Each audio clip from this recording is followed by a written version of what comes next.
नमस्कार दोस्तों, मैं डॉक्टर विवेक चोपड़ा आज लेके आया हूं मेष लगन वाले व्यक्तियों के लिए जनवरी 2025 का राशिफल।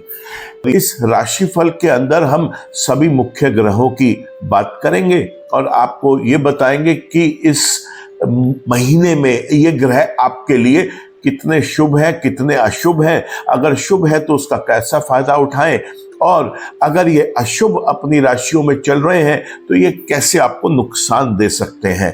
बने रहें इसी वीडियो में और संभव हो तो एक पेपर और पेन लेके बैठ जाएं, क्योंकि आपको मैं इस वीडियो में सिर्फ यही नहीं बताऊंगा कि वो शुभ रहेंगे या अशुभ, बल्कि उसकी आपको रेमेडीज भी दूंगा, उपाय भी बताऊंगा आपको, ज्योतिष उपाय। सबसे पहले चर्चा करेंगे हम सूर्य की। सूर्य इस पूरे महीने धनु राशि में और फिर मकर राशि में रहेंगे, और ये पूरा महीना मेष लगन वाले व्यक्तियों के लिए वो अपने शुभ रिजल्ट्स देने में सामर्थ नहीं होंगे। ऐसे में जब वो पंचम भाव के स्वामी हैं और पहले वो कुछ दिन 14 जनवरी तक रहेंगे नवम भाव में, और उसके बाद वो इस लगन वाले व्यक्ति के दशम भाव में आ जाएंगे, तो यहाँ पर जो लोग पढ़ने लिखने का काम कर रहे हैं, स्टूडेंट्स हैं, उनको अपना फोकस मेंटेन करने में पढ़ाई की तरफ कमी आएगी। साथ ही साथ जो अगर आप अपने बच्चों से रिलेटेड किसी बात पर चिंतित हैं तो आप ये देखेंगे कि वो चिंता या तो बढ़ रही है या कम नहीं हो पा रही है। आप अगर किसी लव रिलेशनशिप्स में कोई प्रॉब्लम्स का सामना कर रहे थे तो सूर्यदेव इस महीने भी आपको उसके अंदर कोई कहीं से भी कोई लाभ देते हुए दिखाई नहीं दे रहे। आपको किसी बड़े डिसीजन मेकिंग से अपने आप को बचाना है और प्रयास करना है कि अगर कोई डिसीजन लेना भी पड़े तो वो आप किसी के साथ चर्चा करके, किसी एक्सपर्ट से, अपने सिबलिंग से, माता पिता से, गुरुओं से या उस फील्ड के एक्सपर्ट से समझकर ही आप डिसीजन ले, अन्यथा आपको बाद में महसूस होगा कि शायद डिसीजन गलत ले लिया गया है। सूर्यदेव जब नवम भाव में होंगे तो धर्म के प्रति आपकी रुचि भी कम करवाएंगे। साथ ही साथ आपके पिता के साथ आपके संबंधों में कोई तकरार हो सकती है, दरार आ सकती है, या उनके स्वास्थ्य की तरफ से आप चिंतित रह सकते हैं। अगर कोई लंबी यात्रा आप प्लान कर रहे थे इस समय तो आपको अवॉइड करना चाहिए, क्योंकि सूर्यदेव उसके लिए आपको सपोर्ट नहीं करेंगे। और जब ये दशम भाव में जाएंगे तो ये आपको किसी भी सरकारी, अर्ध सरकारी विभाग से कोई परेशानियां पैदा कर सकते हैं। आप अगर बिजनेस करते हैं या कोई आप जॉब में हैं तो दोनों तरीके के कार्य क्षेत्र में भी इनका सपोर्ट आपको नहीं मिलेगा।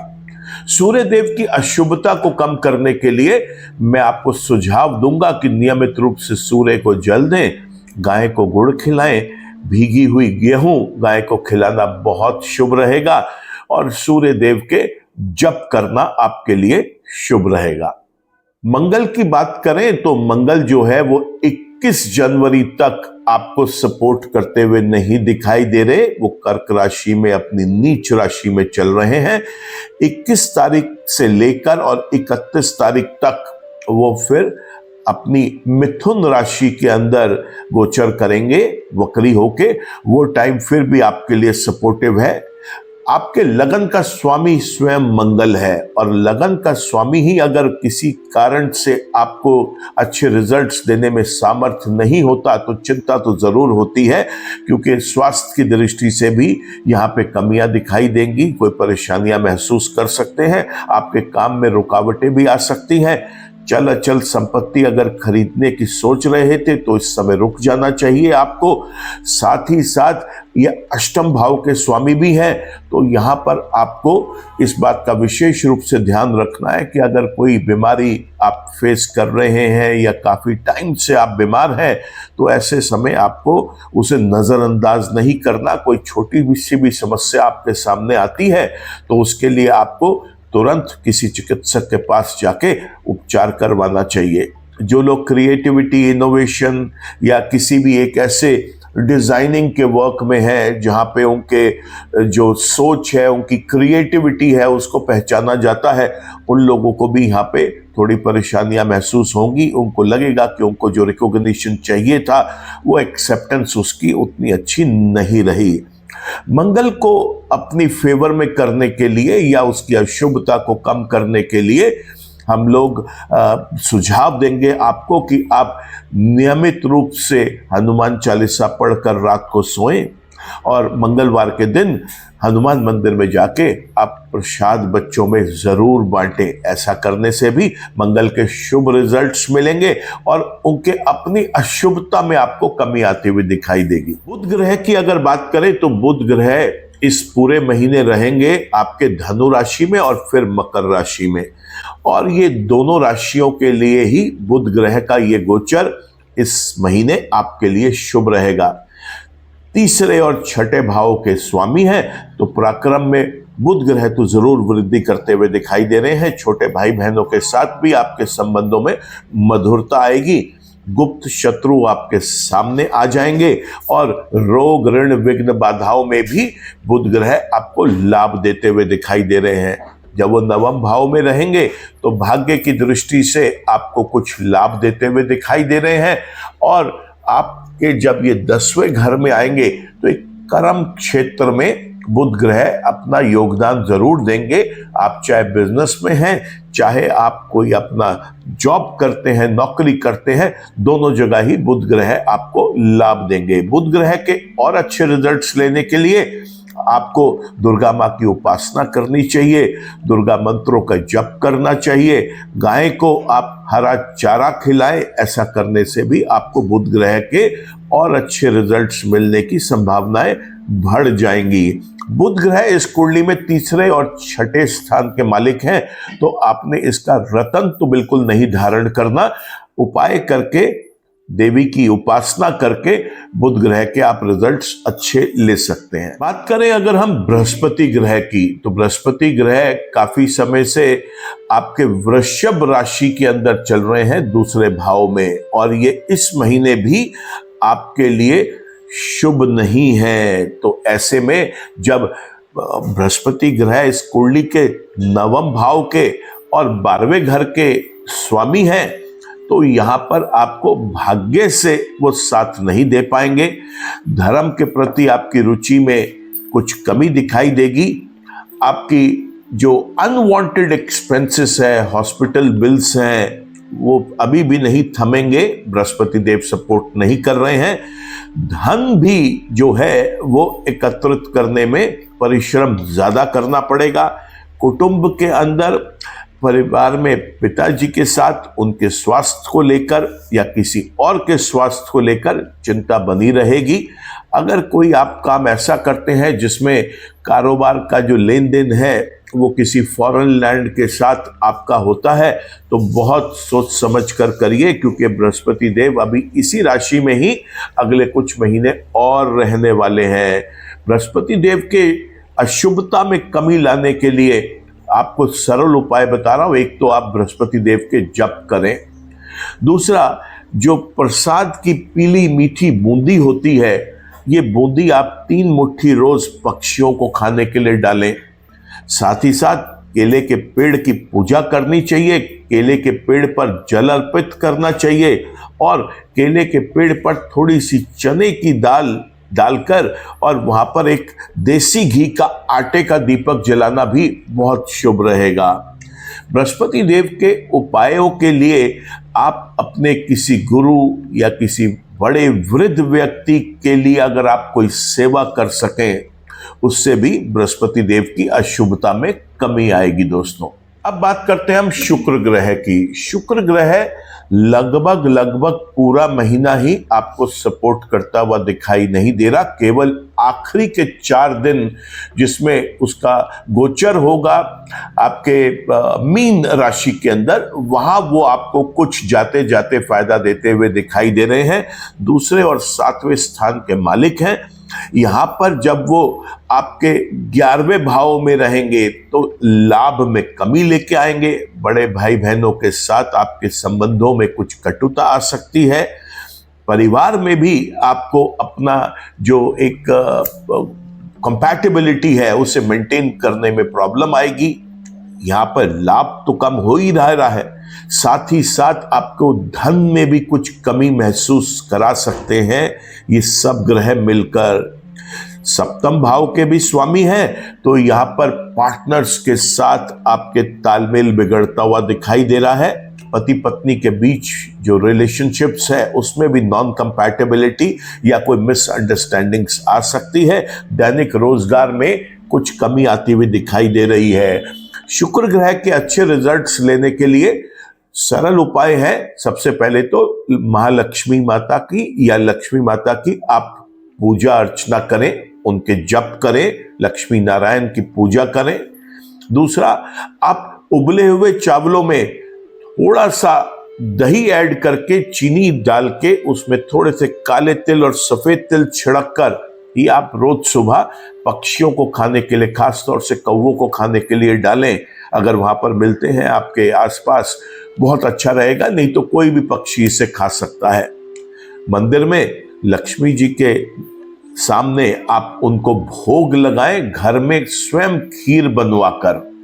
ये करने से भी शुक्र के आपको बहुत अच्छे रिजल्ट्स मिलेंगे। आखिरी के 4 दिन शुक्र आपके लिए सपोर्टिव रहेंगे, तो जो पूरा महीना कमी रही है कहीं ना कहीं उसकी भरपाई करने की कोशिश जरूर होगी दोस्तों। शनि ग्रह की अगर हम बात करें तो शनि ग्रह भी गोचर में उसी राशियों में अभी चलेंगे जहां वो पहले चलते चले आ रहे हैं। वो राशि है कुंभ राशि, और इस लगन वाले व्यक्ति के लिए शनि जो है वो 10वें और 11वें स्थान के स्वामी है और स्वयं 11वें स्थान में ही बैठे हैं। और मैं बार बार आपको बताता आया हूं कि इस लगन वाले व्यक्ति के लिए शनि का ये गोचर 11वें भाव में शुभ नहीं है दोस्तों। तो यहां पर बहुत विशेष रूप से ध्यान रखना है।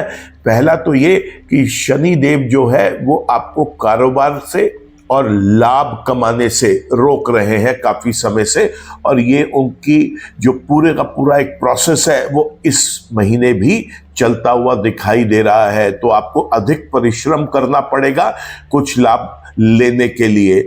शनि देव जो है यहां पर बैठकर लगन को भी देख रहे हैं, तो स्वास्थ्य की दृष्टि से भी कुछ कमी आती हुई दिखाई दे रही है।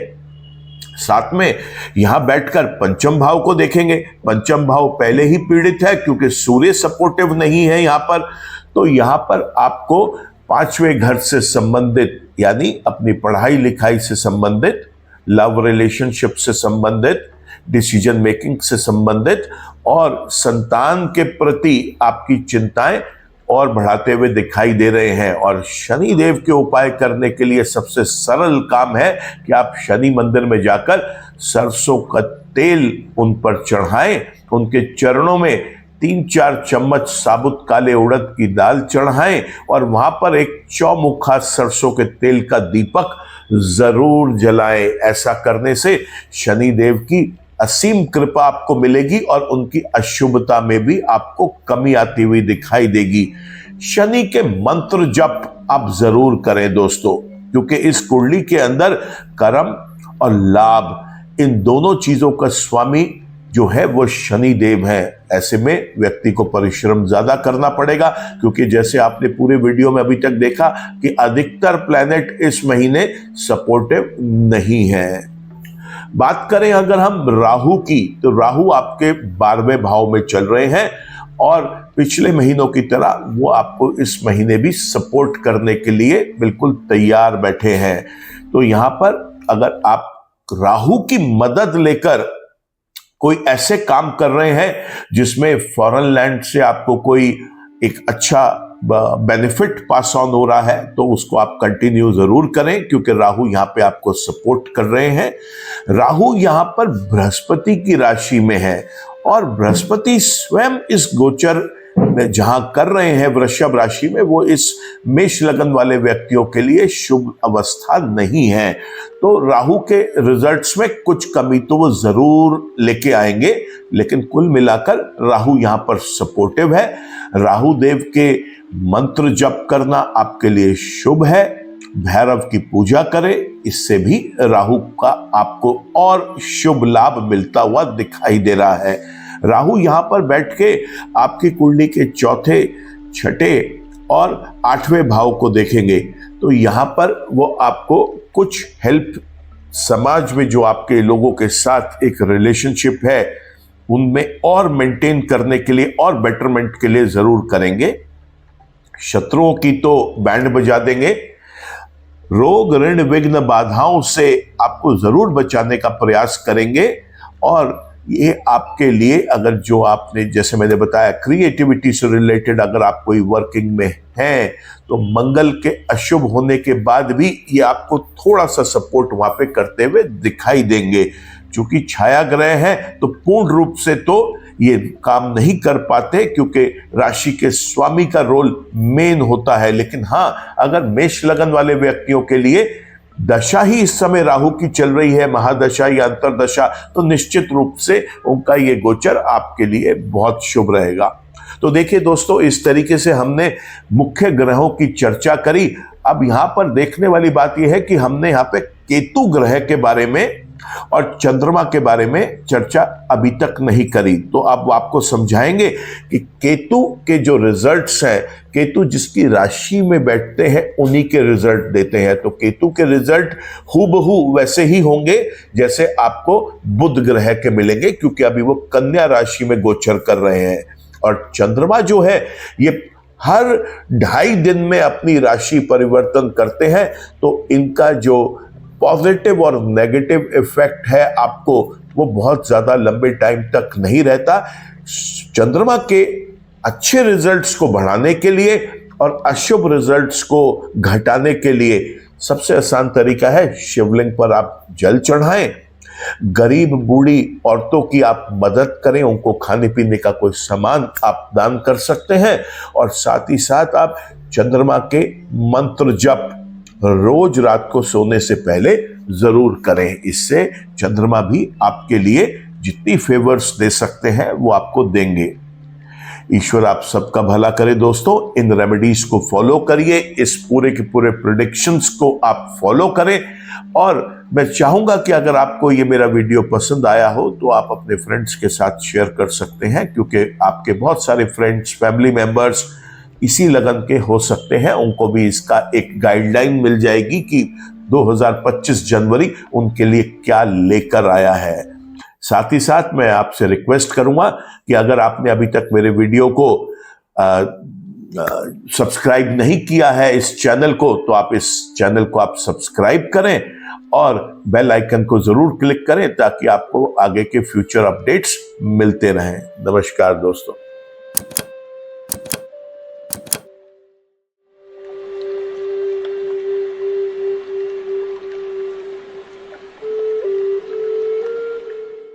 जीवन की सभी प्रकार की व्यक्तिगत, पारिवारिक और व्यावसायिक समस्याओं के समाधान के लिए तुरंत संपर्क करें। डॉक्टर विवेक चोपड़ा, PhD, गोल्ड मेडलिस्ट, विश्व विख्यात ज्योतिषाचार्य एवं वास्तु एक्सपर्ट। कॉल अथवा व्हाट्सएप करें 9311131069 9212431069।